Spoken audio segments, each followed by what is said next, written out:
Hello बंधु बान्धवीসকল আজি আমি এটা নতুন ৰেচিপি লৈ আপোনালোকৰ ওচৰলৈ আহিছো। আজি আমি বনাবলৈ লৈছো কৰ্দৈ টক। তাৰ বাবে এয়া লৈছো কৰ্দৈ 4টা, এয়া গুড় আৰু বাকিখিনি মই কিচেনত দেখুৱাম।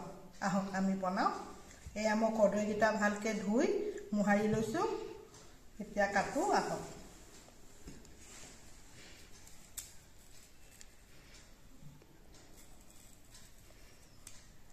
এতিয়া সিজন আছেও নাইও, কিছুমানৰ ঘৰত আছে, কিছুমানৰ ঘৰত এতিয়া কৰ্দৈ নাই।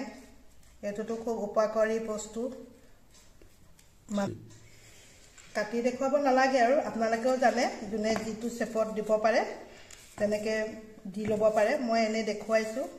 এটো জণ্ডিছৰ কাৰণে বৰ উপকাৰী। জণ্ডিছ হলে মানুহে খুব খায়। এটো ডাবৰ পানী। এটো এনে টক বনাই দিম, ভাতৰ লগতো খাব পাৰে, ৰুটি পুৰি লগতো খাব পাৰে।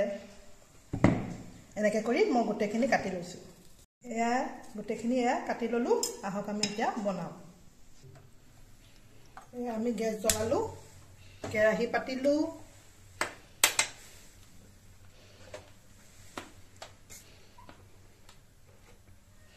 এয়া তেল দিছো। কৰ্দৈ বেছি নহয়, সেইবাবে তেলটো কমকে দিয়া হৈছে। কৰ্দৈ সৰহ হলে তেলটো অলপ বেছিকে পৰিব। তেলখিনি গৰম হ'ব দিছো। এয়া তেল গৰম হ'ল।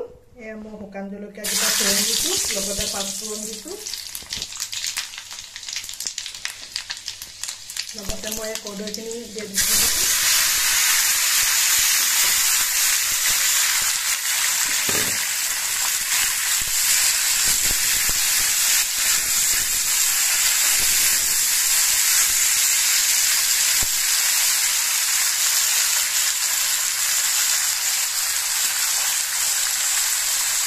मैं ठंडा अनुयायी निमक दी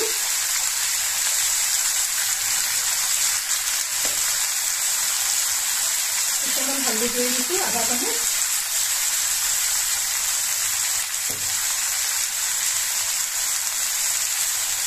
आधा चामच जलकिया दी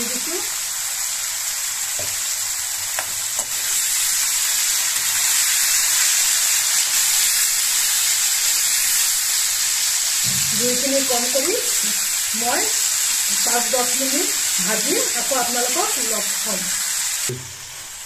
এয়া মই 5 মিনিটৰ পিছত ঢাকনখন খুলি দিছো। এতিয়া ইয়াতে মই গুড়খিনি দি দিম।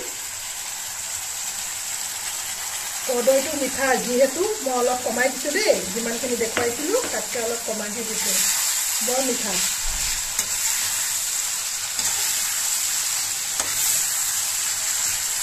এতিয়া মই অলপ ভিনেগাৰ দিম।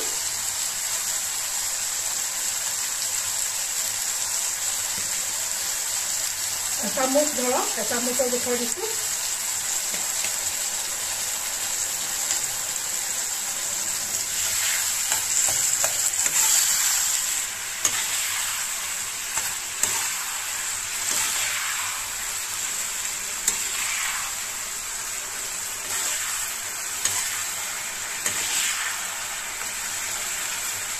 এয়া মোৰ টকখিনি কমপ্লিট হ'ল।